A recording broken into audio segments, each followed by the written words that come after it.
Hello and welcome back to my deep dive into the name of the wind. Today I'm going to chapter 4, halfway to Newarre. Now I have not listened to the audiobook, so I don't know how Nick Poteau pronounces this. I think I've heard a video where our author Patrick Rothfuss pronounces it, but I can't quite remember. And so I'll just say a little bit of the play on word that I've noticed is you could read this as like new heir, which is kind of what I see the most, like a new heir to a throne, a new heir to a curse, some type of new heir here where Coat has decided to hide out, so new heir is interesting. Nowhere, as in he's literally in the middle of nowhere. Also no air, like no wind is coming through this area. So this word of the place that he's living, Newarre, is such a great, nice word play, and it fits in with the theme of the book, which is really a lot of word play and a lot of questioned meaning and trying to... Even looking at etymology of words has been an interesting part of exploring these novels. So here we are in chapter 4, halfway to Newarre. Please let me know how you kind of pronounce and read that word. And just to give context, in chapter 3, we had a kind of somber ending to the chapter. The travelers who had visited the Waystone had left the inn. The innkeeper went across the street to get a iron rod from the smith, kind of implying they want to defend themselves against the other men who had come to get iron for the demon. And then, same as implied, but the innkeeper's also thinking, as Kvothe, that he's getting this iron for Fae to defend himself against the Fae who don't like the touch of iron.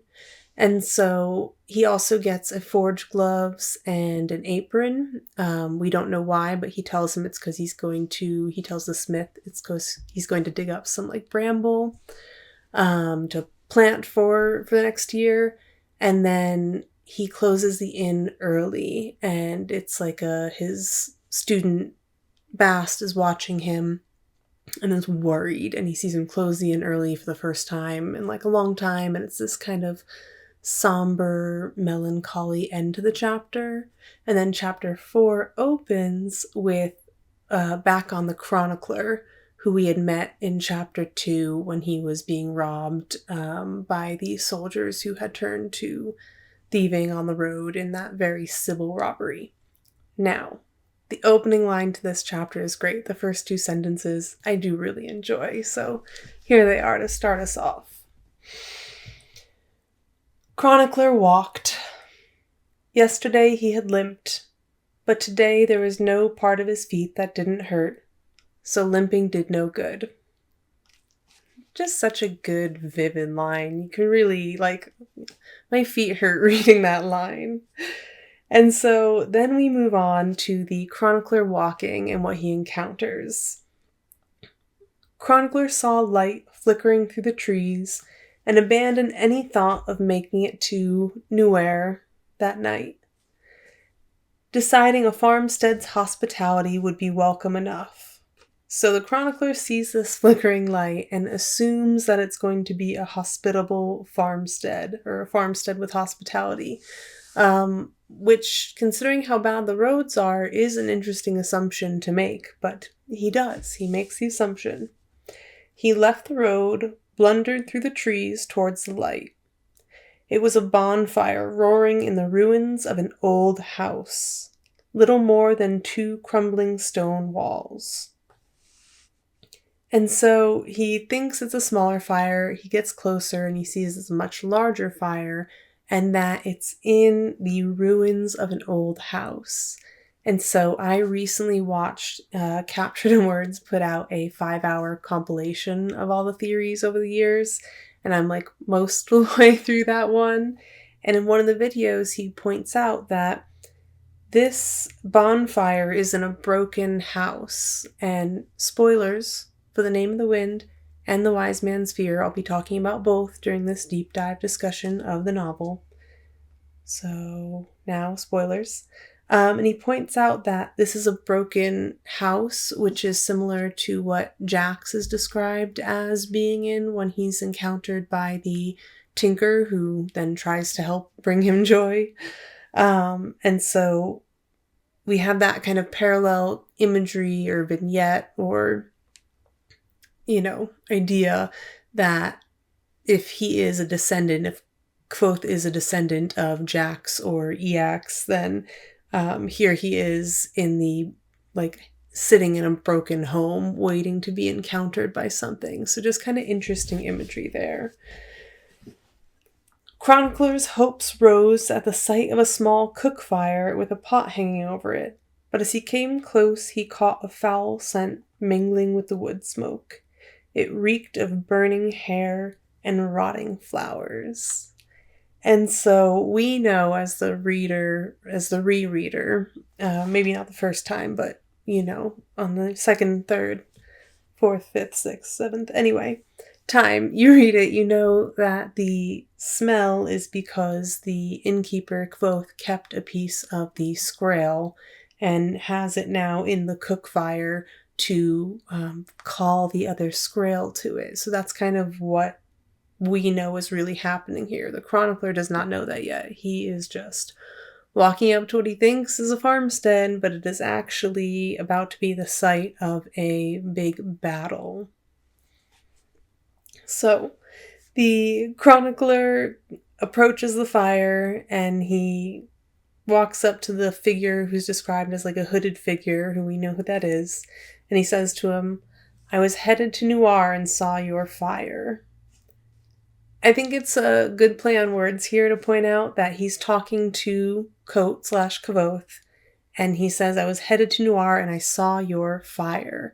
And so Kvothe is often referred to as a candle, a lot here in the opening frame narrative, and then throughout the book quite a bit, partly because of his red hair and partly because of his fiery personality, but I think there's a lot in that we can unpack. Like I've said, Arthurian legend of the, candle of civility kind of being passed on, which could be interesting. You almost have he has more power, and so with that, with great power comes great responsibility. So a strong fire kind of is a power, but also immortal, how the brighter you burn, the faster you burn, a fast burn, a slow burn. So the fire imagery around Kvothe is something really interesting. And so having the chronicler say, "I was headed to Newarre and I saw your fire," is a very interesting line to me. I like thinking about that theme. And the response is great. The innkeeper says back to him, "You just followed a strange fire into the woods at night?" The hooded figure shook his head. "You might as well come here." He motioned chronicler closer, and the scribe saw he was wearing thick leather gloves. "Telu, anyway, have you had bad luck your whole life? Or have you been saving it up for tonight?" And now that language is fun because asking him if he's had bad luck his entire life, you could even think life and then think about lineage. And we know that you might know that there are some theories out there that the chronicler and Kvothe are both descendant of the Lackless line, so Devin Lockhees and Lorien Lackless, both being people in these books. And so if Devin Lockhees he might be descendant of the Luckless. And so for Kvothe to say, "Have you had bad luck your whole life?" is a interesting turn of phrase that I've highlighted in my copy. Oh, and then the conversation turns because the scrael is burning. The scent is already out in the air. They're already being attracted. So the innkeeper turns kind of serious to the chronicler. And now this conversation is interesting because there's a lot of assumptions that are made by both of these people. And if the communication was better and these assumptions weren't made, this scene that we're not even really described very much of could have gone so much differently. But because of the encounter and the timeliness of it and the nature of these two men and the nature of the world, this communication doesn't happen. And so we get I'll go in with the result. But what I mean is, Kvothe says to him, "Shut up and listen," the man said sharply. "I don't know how much time we have." He looked down and rubbed at his face. "God, I never know how much to tell you people. If you don't believe me, you'll think I'm crazy. If you do believe me, you'll panic and be worse than useless." Looking up, he saw Chronicler hadn't moved. "Get over here, damn you. If you go back out there, you're good as dead." And so it seems here like Kvothe is assuming that the Chronicler is not a person who's knowledgeable on naming. Like, he's assuming he's not a namer, and so we know that the Chronicler knows the name of iron, which is kind of a big deal. And so Kvothe is definitely assuming that this man does not know the name of iron, that he would not accept that fae creatures were coming out, and so he's like, maybe he'll take demons, fae, will he accept either of those? Who knows? And then he, obviously doesn't assume that he's trained arcanist or anything like that, or there just seems to be a lot of assumptions. I think the biggest one being assuming he's not a namer, because that can make a really big difference in a battle, I would feel. And so the Chronicler glanced over his shoulder into the dark of the forest. "Why? What's out there?" The man gave a short, bitter laugh and shook his head in exasperation. "Honestly," he ran his hand absent-mindedly through his hair, brushing his hood back in the process. And so now we get the unveiling of who this really is as he brushes his hood back. And that's a scene that I think, if this were an animated series or something, that would be a really cool scene, is when he pulls the hood back and comes out of it. In the firelight, his hair was impossibly red, his eyes a shocking, vibrant green. He looked at the Chronicler, sizing him up. "Demons," he said. "Demons in the shape of big black spiders." And so the description, we've been getting this kind of wan, hollow description of the innkeeper who has been draining, who has their eye color change from a sea green to can't remember the description now, but a less intense green, who's had his hair kind of muted, who's been this more hollow wan, is literally how he's described. And now we have the shocking, vibrant green eyes. And so, as we know, Kvothe may be of the dark and changing eye. His eyes are been noted to change throughout the text, and that's noticed by other people. And so here in the frame narrative, the question is why? Why is it at this time that he is so much more vibrant than when he is in the inn? Is it because he's trying to maintain some type of Alar consuming magic while he's in the inn to keep things away or keep things in, or that silence is super tangible? It seems like it has a connection to the wood. If you listen to my prologue video, I talk about that a lot. And so is it because he's letting that go now that he's out? Is it because he's playing the part of a hero, and when you play the part, you become the mask you wear, as Bast says? And so this scene of him out here and this encounter and this unveiling of a very vibrant, more heroic character is such a contrast to the same person we see playing the innkeeper. And I just find that to be compelling, interesting, make me want to read more and think more about it as I do, which is why I'm doing this deep dive again, because it's enjoyable to read deeply sometimes.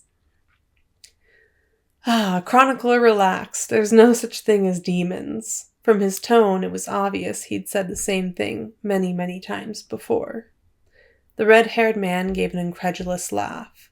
Well, I guess we can all go home then. He flashed a manic grin at Chronicler. Listen, I'm guessing you're an educated man. I respect that, and for the most part you're right. His expression went serious. But here and now, tonight, you're wrong. Wrong as wrong can be. You don't want to be on that side of the fire when you figure that out. This next line I love. The flat certainty in the man's voice sent a chill down Chronicler's back. And so he's been described as a man who knows many things, and so that flat certainty, kind of reinforcing that knowing, is a line I enjoy. Feeling more than slightly foolish, he stepped delicately around to the other side of the bonfire. The man sized him up quickly. I don't suppose you have any weapons. Chronicler shook his head. It doesn't really matter. A sword wouldn't do much good. It wouldn't do you much good. And so, again, these assumptions, like I assume you don't have any weapons. So Chronicler does have like iron around his neck, and like you are a weapon if you're a namer. We can't deny that, right? Like if you can name something, can you then manipulate it? And if so, like, what are the limitations of that? So that's kind of, we know naming in general, but we don't know, Elxadal can stick his hand into fire and not be burned because he knows the name of fire. So naming is a weapon, right? And so Chronicler's shaking his head no. Is that a lie? Or is it you don't think of naming as a weapon because it's also more than a weapon? It's, it's not only used as a weapon. I'd love to hear other people's thoughts on if you should classify that as kind of a weapon in this world and situation. And so it doesn't really matter. A sword wouldn't do you much good. Well, that's only one very limited type of weapon you're asking about. Like even Kvothe has had, sympathetic weapons before, using a siege stone. That can definitely be used as a weapon. Anyway, he handed Chronicler a heavy piece of firewood. You probably won't be able to hit one, but it's worth a try. They're fast. If one of them gets on you, just fall down. Try to land on it. Crush it with your body. Roll on it. If you get a hold of one, throw it into the fire. He drew the hood back over his head, speaking quickly. If you have any extra clothes, put them on. If you have a blanket you could wrap. And then we have a nice M dash. He stopped suddenly and looked out across the circle of firelight. Get your back against the wall, he said abruptly, bringing his iron cudgel up with both hands. And so here we have just a little parallel to the very end of the book when the smith's apprentice, Aaron, brings the iron cudgel up with both hands to hit what we now think is a skin dancer, the robber we met 2 chapters earlier who had robbed Chronicler and took his really nice shirt, shows back up at the very end of the book is a different type of person, maybe a person who's kind of like possessed now with a potential skin dancer. And so the way the smith's apprentice hits it with the iron cudgel is what we have here with the innkeeper bringing it up. And it makes sense because they are using this iron cudgel to fight against the Fae, or what some people would call the demons, the ones, the old ones, the good ones. I'm reading The Once and Future King, and so I'm thinking about how Morgan the Fae is referred to, because they debate, like, is she a fairy, is she a Fae queen, but either way, iron is what you're going to use. And so after this, we have the Chronicler encounter the Squirrel coming up, and he gets knocked out. And so he doesn't witness the battle between Kvothe and the Squirrel, and neither do we. We also don't. This omniscient tone, this narrator who's kind of overlooking the world and telling us the story right now, does not describe the battle to us. So after the Chronicler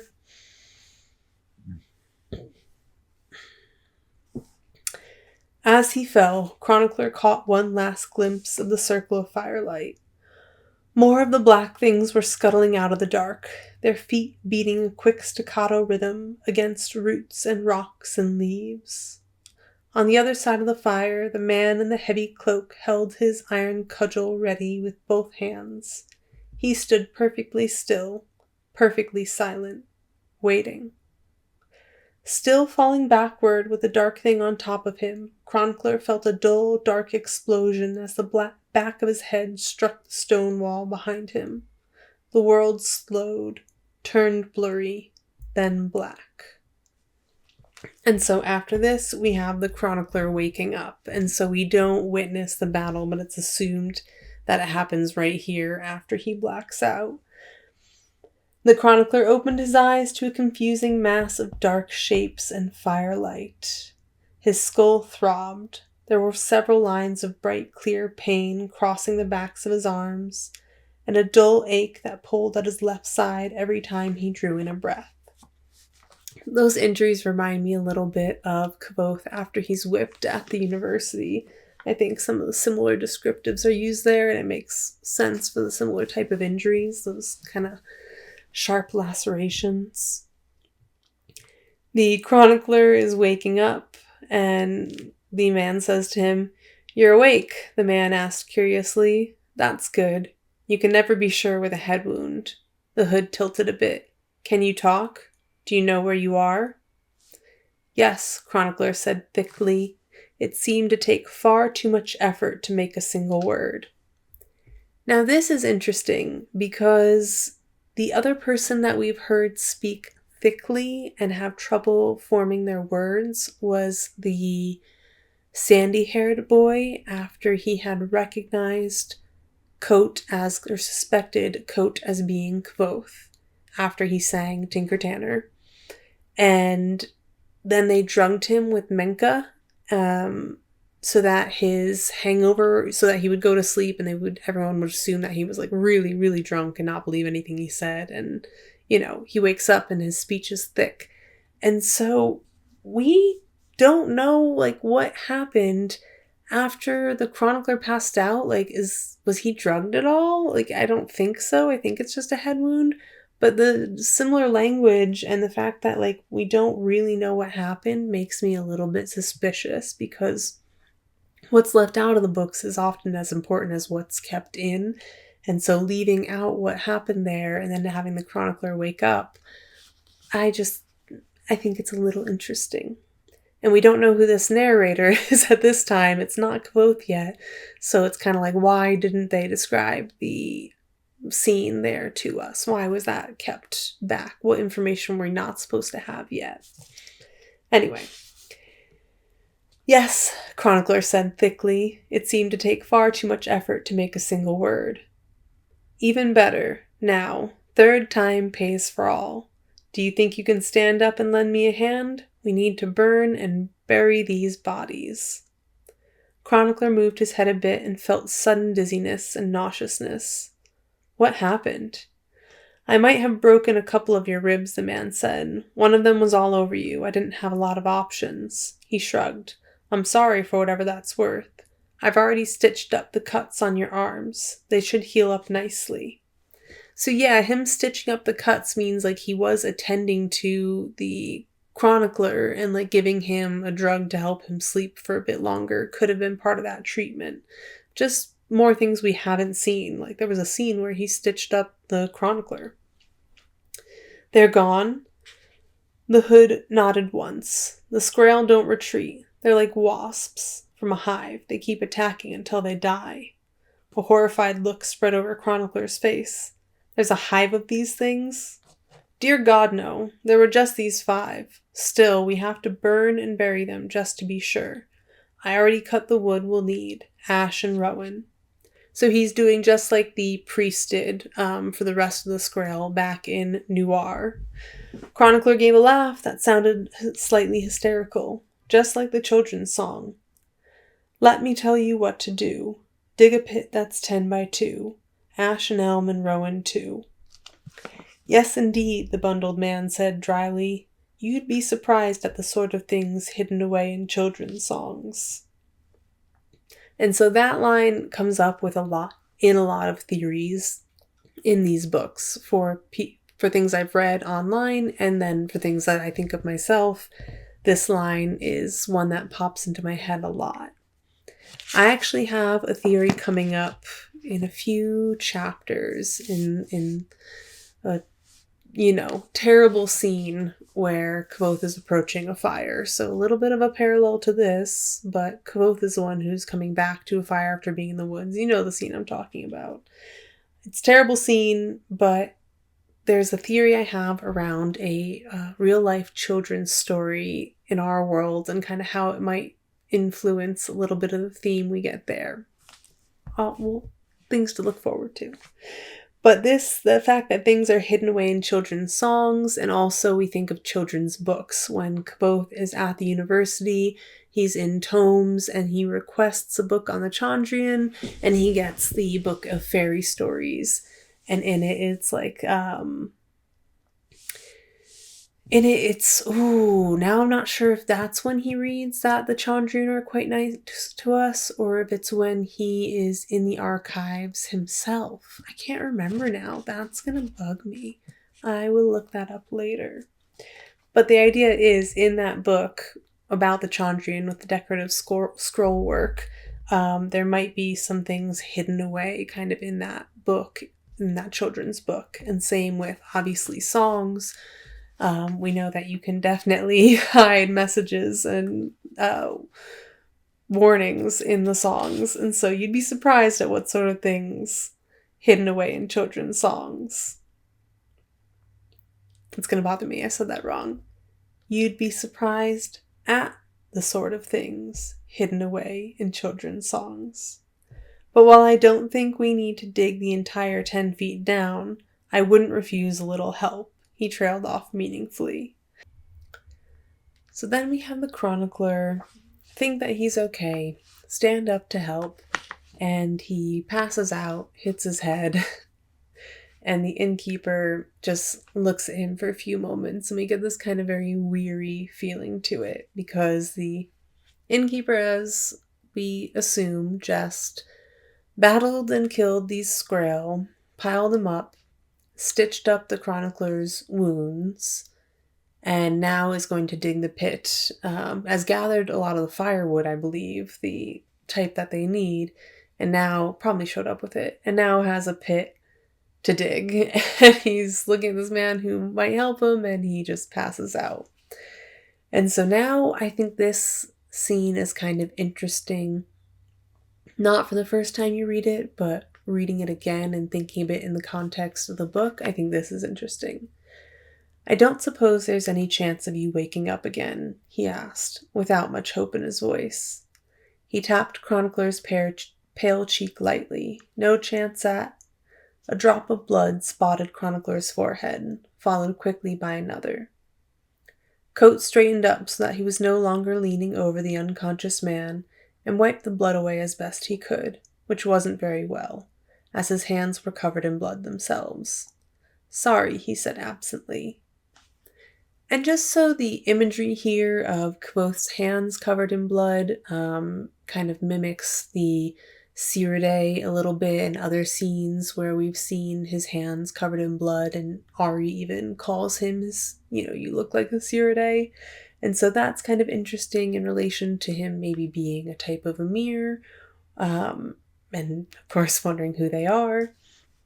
But also the bleeding onto the chronicler with the idea that maybe that they are related, and we're talking about the sun that brings the blood. And so is it Lackless blood? Is it Eak's blood? What? Is it Fey blood? Is it Ruach blood? And so him bleeding onto someone who might potentially be related to him is kind of interesting imagery there in this chapter. And then the last thing, the kind of closing out of the chapter, also interesting, because as he pulls back, the armor that he was wearing in a way, the forged gloves and everything, and the cloak, he removed that as well, revealing a plain gray shirt of homespun. And so that is what I believe the Adem are kind of known to wear when they're not in their mercenary reds, like gray homespun. And then it's also the shirt that the tinker offers him instead of the Avanish fruit wine and rope that he could have used to manage the Dracus and his relationship with Denna. Instead, he says, "Do you have any extra shirts?" And he gets a shirt of plain gray homespun that was nearly new. And so just multiple times that has come up of what he's wearing is interesting. Both his shoulders and his left arm were dark and wet with blood. And so there are some theories about the right arm versus the left arm in the book that I haven't looked into a lot. But if those are theories you look into, just note that here at this time, that it was his left arm that was dark and wet with blood. Coat fingered the buttons of his shirt for a moment, then decided against removing it. Climbing gingerly to his feet, he picked up the spade and slowly, painfully began to dig. And so this chapter ends with him, about to trudge through and finish this job of digging a pit to bury and burn the Scrael. And that is the end of chapter 4. Now coming up in chapter 5, we have Coat returning to the inn to a very upset Bast, with a little bit of a comical relationship between the two of them about the note that he left him. And then we get, after that, is it 5 or 6? Yeah. Then in chapter 6, we get the second meeting between the chronicler and Coat, who the chronicler identifies as Kvothe. And that's actually the first time we get this identity of Kvothe come out. So that's coming up in chapter 5 and 6. I'm also really excited in chapter 5 to go over the poem that Bast recites, the lullaby / poem that Bast recites to his master while he's sleeping about his master, about Coat / Kvothe. Didn't find it interesting the first time I read it. I was like, okay, moving on. And now I'm on rereads. I find myself really slowing down and looking at each word. So that's coming up in the next deep dives into chapter reviews. On a personal note, I think it's fun that reading this book sometimes makes me Google, particularly like word etymology or just like reading about words a little bit more carefully to get some clues. And one of the things I found myself searching for was the definition of stone, because I was trying to remember like what elements are making up stone since it's referred to, and we have the name of stone, like what does that really entail naming? And so I'm on the Wikipedia page for stone, and I'm reading through, and I come across a stone named feldspar, and I come across a stone named gabbro, and I was like, oh, what? Because I recently finished my main playthrough of the Outer Wilds. And there's actually Outer Wilds DLC that I have coming up, so I'm not completely done, but with the main storyline, I finished it recently, and it was such a fun game and such a fun playthrough. But it was so funny to then know that we have characters in the game named after different types of stone. And then I found out later on that there's actually ones named after different types of fauna as well. And so it is thinking about what is alive is kind of interesting. And so, yeah, that was fun. I was Googling things. I was Googling the word stone and reading a Wikipedia entry on stone because of the name of the wind, and came across an interesting crossover into Outer Wilds, and that was really fun. So if you've played Outer Wilds, did you know that feldspar and gabbro were types of stone? Also, I think it'd be cool to know, are you a person who has read The Name of the Wind and also played Outer Wilds? Because that's a fun little fandom crossover there. Alright, that's all from me today. I will see you in the next video, a deep dive into chapters 5, and then another one into chapter 6, and then we get to Kvothe sitting down to tell his story. And so I've got some fun ones coming up, and I look forward to seeing you there.